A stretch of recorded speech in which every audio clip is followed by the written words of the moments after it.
There's something you need to hear, and it might sting at first. You're not being blocked because you're unworthy. You're being blocked because you're gripping too tightly. Wanting something deeply isn't the problem. Needing it to feel whole, that's where it begins to break you, and I know that hits deep because we've all been there. That place where you're giving your all, staying up at night, wondering why the thing you're working so hard for just won't come, and somehow the more you crave it, the further it slips away. You tell yourself, I just need this one thing and then I'll be okay. But that kind of need, it's not harmless. It twists your energy, clouds your mind, and quietly convinces you that your peace lives somewhere out there on the other side of an achievement, a relationship, a moment that hasn't come yet. But here's the truth. The Stoics understood centuries ago need is the enemy of freedom. Epictetus said, freedom is the only worthy goal in life, and real freedom doesn't come from getting what you want. It comes from needing less. When you stop gripping so tightly, when you stop tying your worth to outcomes, the tension breaks, and suddenly, you're not begging life to validate you. You're becoming the kind of person who naturally attracts what's aligned. So stay with me, because in this video I'm going to walk you through why the less you need, the more you receive, and how to make that shift without losing your fire.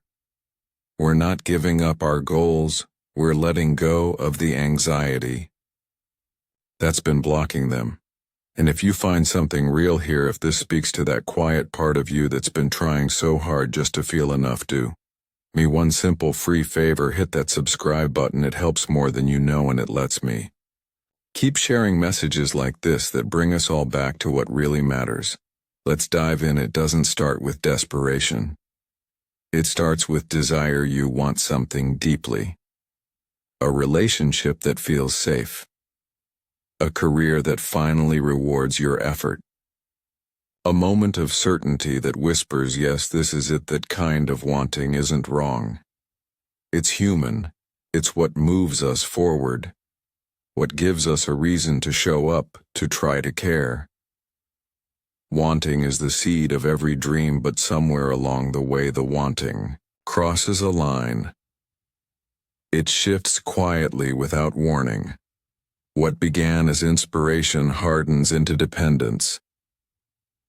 And that's when things begin to get heavy. Because when you need something to feel whole, your energy changes. You're not simply walking toward your goals, you're chasing them with the tight, anxious grip of someone who believes they'll fall apart without it. You're no longer asking life for possibilities, you're begging it to save you, and the worst part? The tighter you hold on, the more things slip through your fingers. Carl Jung once said, what you resist not only persists but will grow in size. And that's exactly what happens here. The more you need, the more resistance you create. Not just in the world around you, but in yourself. You become tense, reactive, drained, and it's not because what you want is too far out of reach. It's because your desperation starts building walls between you and it. There's a quiet paradox in life. Nothing aligned with your peace will ever enter through panic. True alignment doesn't force its way, and it doesn't beg to be seen. It arrives in stillness, not struggle, and anything meant for you, truly meant for you, won't ask you to grip it until your knuckles turn white.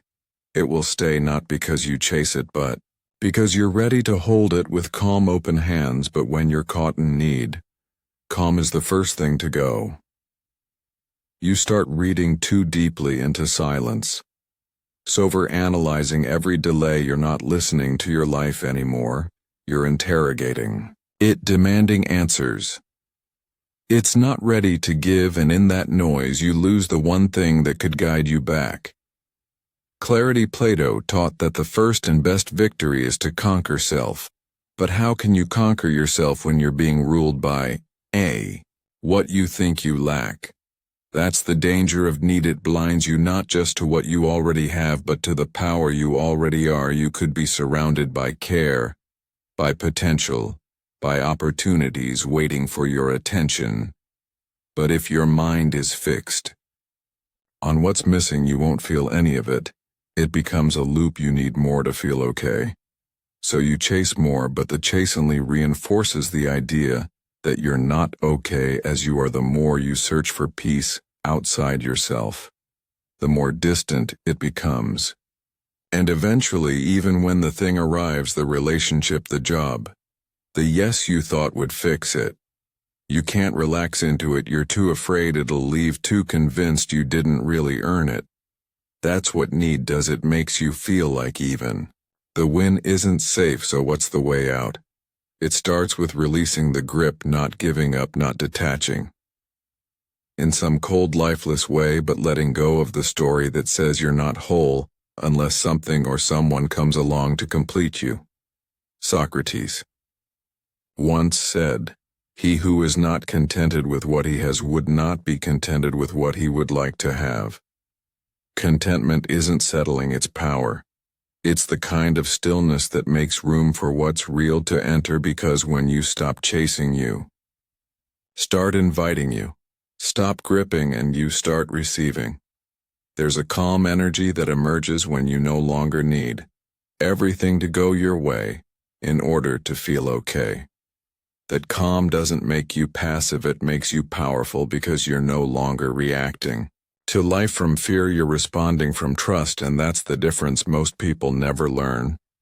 You don't attract peace by needing it. You attract peace by becoming the kind of person who doesn't panic in its absence. That's where things begin to shift, not because the world suddenly becomes easier, but because you stop getting in your own way. As Aristotle put it, knowing yourself is the beginning of all wisdom, and when you start to see how your own need has been building your prison, you also see the door.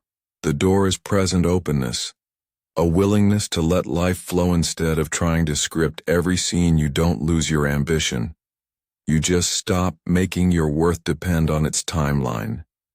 You don't stop wanting love. You just stop confusing attention with affection. You don't stop dreaming. You just stop believing that the dream has to come true this week, or else you're not enough. And in that space, life changes, not because you demanded more, but because you finally made space for it, space for what fits your soul, not just your ego, space for joy that doesn't come with strings, space for stillness that feels safe. The less you need, the more you receive, not because you stopped caring, but because you finally remembered you were whole all along. Think about it. When you convince yourself that you have to get it, the job, the response, the approval just to feel okay, your whole system goes into survival mode. You tense up, you overthink every move, you start second-guessing yourself, wondering if you're saying too much or not enough. You begin giving more than you have, pouring energy into places that don't pour back. You chase conversations that were never meant to hold you. You check your phone like it owes you peace, and each time it stays silent. You don't just feel ignored, you feel invisible. But here's the twist no one tells you. The universe doesn't respond to your desperation, it responds to your energy, and when your energy is full of anxiety, panic, and lack, life mirrors it back. The more you try to force something to happen, the more you create resistance, and the more resistance you build, the more everything starts to slip out of reach. Not because you're unworthy, but because you're holding on too tightly. When you're gripping that hard, nothing can breathe around you, not love, not clarity, not the opportunities you're hoping for. It's like trying to catch water with a clenched fist. The tighter you squeeze, the less you hold, because what's meant for you doesn't survive in an atmosphere of fear. It doesn't bloom in a space of tension. It only flows toward stillness, toward calm, quiet, open hands that are ready to receive, not desperate to control. In that shift, it's not something loud or dramatic. It starts in the moment. You stop chasing and start trusting. Ever finally get what you were begging for, only to feel more insecure once it arrives? You get the job you prayed for, and suddenly you're doubting whether you deserve it. Every task feels like a test. Every meeting feels like a trap. You were so sure that this was the thing that would bring you peace, but now you're restless. looking over your shoulder, wondering how long it will last. Or maybe it's a text that person you couldn't stop thinking about finally responds. And instead of relief, there's tension. You reread their word scan for hidden meanings, overanalyze their tone. You're not enjoying the connection, you're preparing for it to disappear. This is what happens when you receive from a place of need. You don't truly receive, you grasp, you hold on too tightly. You stop breathing around it because you're scared that if you let your guard down it'll vanish. The thing that was supposed to make you feel whole ends up making you feel even more fragile, and it's not because the thing itself is wrong, it's the energy you brought into it. You weren't ready to receive with openness, you were looking to fill a hole. Carl Jung once said, until you make the unconscious conscious, it will direct your life, and you will call it fate. When we operate from need, we don't realize it's often a reaction to some deeper wound. We think the job, the partner, the praise is what we need, but really what we're starving for is inner peace, stability, self-worth. So when the external thing arrives, it can't fully land because we're still looking to it to fix something that was never its job to fix. And here's where it gets even more real. When you grip the outcome, when you try to control every moment of it, you turn the gift into pressure. What once felt like a blessing starts to feel like a burden. The joy fades, replaced by anxiety. Now you're not grateful, it's not enough. You're not relaxed, you're on edge, and this cycle repeats, not 'cause you don't get what you want, but because you haven't yet learned how to hold what you receive without fear. Socrates believed that the unexamined life is not worth living. That kind of reflection isn't just philosophical, it's practical. When you pause and notice how much of your tension comes from the fear of loss, you start to see how that fear keeps you from actually living. You weren't born to chase moments, just to lock them in a cage. You were born to experience them, to feel them fully, to let them breathe, and that only happens when you stop needing them to complete you. Real receiving comes from stillness, from trust, from a grounded place that says, I am enough with or without this. When you reach that place, everything shifts. You no longer need to control the outcome because you trust yourself to hold steady. No matter what, the gift becomes lighter, the moment becomes richer. You no longer hoard experiences. You welcome them, and you let them go too, without falling apart. Plato taught that the greatest wealth is to live content with little. That doesn't mean you stop desiring it. Means you stop building your identity on what arrives. You find your center within, and when something beautiful comes into your life, you hold it with grace, not fear. You honor it, but you don't worship it. You stay rooted, and from that space what's truly meant for you begins to stay, not because you held tighter, but because you no longer needed to.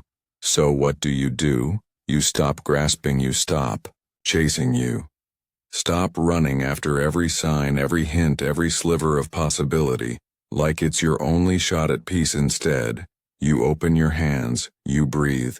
You let the moment settle without trying to force what comes next, because here's the truth. Most people never get taught the less you need, the more life has space to deliver. Not because life suddenly becomes more generous, but because you become more open. There's no longer a wall of tension between you and what's trying to reach you. And that's not about pretending you don't care. It's not about giving up on your dreams or becoming numb to what you want. It's about letting go of the story that says, if I don't have this, I'm not enough. If this doesn't happen, I'll break. Carl Jung said, your vision will become clear only when you can look into your own heart. Who looks outside dreams, who looks inside awakes. That's the shift. You stop putting your peace on things outside of you, things that change, people that leave, plans that fall apart. You stop asking the world to prove your worth, and when that old story dissolves, something strange happens. You become magnetic. Not because you're trying harder, not because you're doing more, but because you're no longer working against yourself. You've stopped trying to convince life to give you what you already are, whole, ready, enough. And that kind of energy is rare. It's the kind that doesn't push it, doesn't chase it, simply invites you start walking through life without begging it to notice you. You stop forcing doors open. You stop knocking on windows that were never meant to be yours, and instead, life begins to come to you, the opportunities that match your peace. The people who recognize your depth, the experiences that feel like alignment, not survival. Aristotle once said, "Happiness depends upon ourselves," and that's exactly what starts to become clear. You're not waiting for permission to feel content. You're not waiting for a green light from the universe to believe in yourself. You're living in a way that says, whether it comes or not, I know who I am. That's where your power lives, not in how loud you shout, but in how still you can be when the world is silent. Letting go of need doesn't make you weaker, it makes you wiser. It teaches you to stay centered in your own value instead of outsourcing it to people, outcomes, or timelines, and from that place, calm, grounded, quietly, sure of who you are, you don't just attract more. You receive it fully. You enjoy it. You hold it with ease instead of fear. Plato believed that the measure of a man is what he does with power. But I'd add, the real power is when you no longer need anything to feel powerful. That's when things start to shift. That's when the world begins to respond, not to your fear, but to your stillness, because you're no longer chasing, you're inviting, you're not grasping anymore. You're just ready. Ask yourself this: when you say you want something, what's really driving that desire? Is it inspiration, or is it fear? Are you reaching for love because you feel full and ready to share it, or because you're terrified of being alone? Are you chasing success because you're excited to grow, or because a voice inside keeps whispering that you're not enough without a title, without a win? This is where it gets honest, because on the surface, everything might look the same.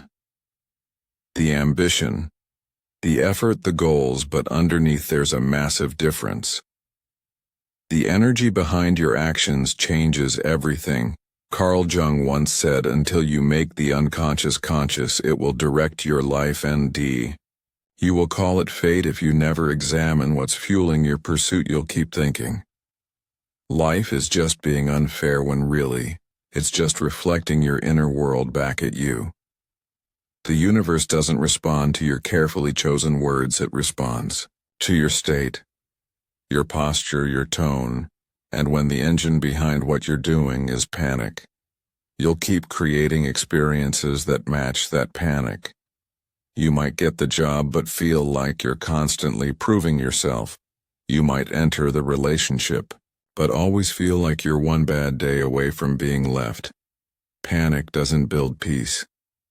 It builds pressure, but when your energy is calm, when you're moving from a place of inner peace, something shifts. You don't stop wanting, you just stop demanding. You still desire connection, but you're not afraid of your own company. You still pursue excellence, but you're not trying to outrun shame. That's when alignment begins. That's when you start receiving in ways that feel natural, not forced. Plato said, "The first and greatest victory is to conquer yourself," and that self-mastery isn't about control over others. It's about understanding the roots of your own behavior. It's about noticing when you're trying to earn love through performance, or trying to outrun your fear with constant movement. When you catch yourself in that pattern and choose presence over panic, you take your power back. This isn't just philosophy, it's deeply practical, because the difference between a life that flows and a life that constantly feels uphill often comes down to this: the quality of the energy behind what you want. Peaceful intention opens doors. Desperate effort slams them shut. And it's not because life is cruel. It's because alignment can't be rushed. It's recognized. It's received. So before you speak your goals out loud, pause for a moment, not to question them, but to feel the engine behind them. If it's fear, tend to that first. If it's emptiness, Start there. Aristotle believed that knowing yourself is the beginning of all wisdom, and when you know yourself deeply, you start creating from love, not lack. You start building from fullness, not hunger, and the things that come from that place, they don't just arrive, they stay. You've been taught to grind harder, push more, hustle until it hurts. The world keeps repeating the same message. Success belongs to those who outwork everyone else, and sure, effort matters. Discipline has its place, but at some point, all that pressure to make it happen starts working against you. You're moving, yes, but often from tension, not trust, and it shows. What if the real shift isn't about doing more? What if it's about doing less, but from the right place? Less overthinking, less proving, less bending over backward to be accepted, picked, validated. You don't realize how much of your energy goes into trying to earn space. You already deserve. You perform in conversations, manage your image, replay your actions like you're on trial for being human. That's the cost of need. It steals your presence, and when you lose presence, you lose your power. Socrates once said to find yourself, think for yourself. But when you're caught in the loop of constantly needing to be seen, heard, or approved of, you forget how to think for yourself. You start living as a version that pleases others, not the one that reflects your truth. And all that effort, it starts to feel hollow, but something beautiful happens when you let go of that need. When you stop performing and start just being, you show up differently. You speak more softly, but every word carries weight. You move slower, but everything around you begins to align. You're not chasing connection, and yet people feel drawn to you. That's not magic, that's presence. And presence doesn't shout, it doesn't beg. It just is. Carl Jung once wrote, the privilege of a lifetime is to become who you truly are, and you can't become who you truly are if you're constantly twisting yourself into knots trying to be what the world wants. When you stop needing to be seen, ironically, you become impossible to ignore. People sense that something's different. You're calm, grounded. You don't rush to fill silence. You don't panic when plans shift. Your energy no longer leaks from a place of lack. You walk into a room and don't need to explain yourself. Your peace does the talking, not because you're trying to impress, but because you're no longer impressed by performance. You're steady, present, and that presence says something louder than words. I'm not here to prove, I'm here to be. Aristotle believed that pleasure in the job puts perfection in the work. But pleasure disappears when you're constantly obsessed with results. When every step is just a means to a goal, you forget to live inside the step. But when you're no longer ruled by the need for outcomes, the process becomes enjoyable again. You don't just chase growth, you begin to love the becoming, and that version of you, the one that shows up without panic, without masks, without pressure, is powerful, not because they do more, but because they finally stopped doing what doesn't serve them. How many times have you said yes when your soul whispered no? Not because you wanted to, but because something inside you was scared to disappoint, scared to be alone, scared to walk away. You stayed in conversations that drained you. You smiled through situations that felt wrong. You convinced yourself that good enough was good enough just to keep the peace, just to avoid the silence. You held onto relationships long past their expiration date, not because they nurtured you, but because the idea of starting over felt unbearable. You kept replying to texts that made your chest tighten. You listened to half-hearted apologies and called them effort. You kept showing up for people who only showed up when it was convenient, and still, you told yourself this is better than nothing. You settled not just once, but again and again for jobs that dulled your spirit, for attention that came with conditions, for love that always left you guessing, and deep down you didn't really believe that's all you deserved. But need is sneaky. Like that, it doesn't announce itself, it disguises itself as logic, as patience, as realism. It convinces you that survival equals success, that holding on is brave, that half is safer than none. But here's the quiet truth. The less you need, the more you see, the more space you give yourself to breathe. The clearer it becomes, you begin to realize you never lacked options, you just lacked belief. Carl Jung once said, we don't solve our problems. We outgrow them, and outgrowing doesn't happen when you're stuck in fear. It happens when you stop letting fear define what you're willing to accept. As your need fades, your clarity rises, not because you suddenly become cold or detached, but because you're finally grounded. You're no longer driven by panic or emptiness, you're led by peace, and from that place, the world looks different. What once felt like opportunity now looks like compromise. What once looked like love now feels like confusion. You start recognizing the difference between what your fear begged for and what your peace has been patiently waiting to receive. Plato wrote, "The beginning is the most important part of the work, and that beginning often starts the moment you say, I no longer accept this. Just because it's here, I choose to wait for what's right. I choose stillness over noise, truth over comfort, wholeness over attention, because the moment you stop needing scraps, you start expecting meals. You raise your standards not out of ego but out of alignment, and what's meant for you, really meant for you, won't require you to beg, shrink, or guess. It'll meet you where your peace begins. Detachment doesn't mean you stop wanting. It doesn't mean you let goof every dream or walk away from every desire. It simply means you no longer need the outcome to feel whole. You stop tying your peace to things you can't control. You stop believing that your worth depends on how something unfolds. You're not cold, you're calm, you're not careless, you're clear, and that clarity, it holds a kind of quiet power. It attracts what chasing never could. When you stop pushing, stop begging, stop trying to force what isn't ready, you create space for the right things to find you. Not the rushed ones, not the ones that ask you to lose yourself just to keep them, but the ones that recognize your peace and rise to meet it. You're no longer trying to convince anyone of your value. You don't have to.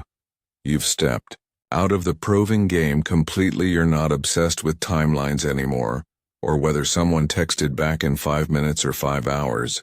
You're not forcing closure just to feel finished. You've made peace with what's still unfolding, and that's not weakness.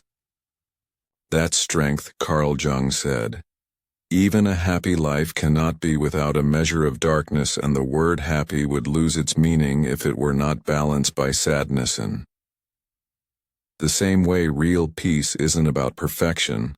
It's not about having everything figured out. It's about learning to stand still in the middle of the unknown without losing your balance. From that stillness, something beautiful begins to happen. You become available, not desperate, not overextended, just available for alignment, not chaos, for love that doesn't make you guess, for friendships that don't leave you drained, for decisions that don't keep you up at night wondering if you betrayed yourself just to belong. That availability is what changes everything. It shifts the way you walk into a room. You're not searching anymore. You're not scanning for signs or approval or any tiny clue that you're okay. You're already okay, and because of that, you're no longer in your own way. The tension's gone. The struggle dissolves. Plato once said the greatest wealth is to live content with little, and while the world screams at you to need more, want more, do more, there's something timeless about learning to need less, to return to yourself, to find joy, not in what lands, but in how you hold yourself while waiting. That's where life starts to flow. Not because you forced it, but because you finally stopped resisting it. So what happens when you let go of need? You don't end up with less, you actually start receiving more, not because You begged for it not because you pushed or performed your way into being worthy, but because you finally trusted yourself enough to wait to sit in the unknown without rushing to fix it, to stop chasing what wasn't choosing you and start listening. For what was you realize something powerful in that stillness. Your wholeness was never out there. It wasn't in the offer letter. It wasn't in the perfect reply. It wasn't waiting in someone else's love. It was buried under all the gripping, all the trying, all the noise you made trying to prove you mattered. When you strip that noise away, what's left is something steady, something real, and that version of you, the grounded one, that's the one life starts to notice, not the desperate version that clings to every maybe, not the exhausted one that performs just to be picked, but the version that says with quiet certainty, if it's for me, it will come. If it's not, I'll still be whole. That kind of energy doesn't scream, it doesn't try to convince, it doesn't race anyone to the finish line. It waits, it trusts, it carries peace like armor. Socrates said the secret of change is to focus all of your energy not on fighting the old, but on building the new. And when you let go of need, you stop fighting. You stop resisting your current season. You stop struggling to rewrite the past or predict the future. You start building the present. You start becoming someone who isn't shaken by delays, by silence, by detours, because you're no longer trying to escape yourself. That kind of presence is rare. It's magnetic. Not because it tries to be, but because it simply is. And in a world full of noise and grasping, your stillness becomes a lighthouse, not just for others, but for the life that's been trying to find you. The life that doesn't want your panics, it wants your peace. So remember this: you were never meant to beg for what already belongs to you. Let go of the grip and let life meet you in your stillness. If this spoke to something real inside you, there's another video waiting on the screen that will take you even deeper. Give it your time. Your peace is worth that much. Thank you for being here and for being a part of Stoic Journal. Come back when you need clarity or when the world gets loud. We'll be here, quiet, steady, and always real.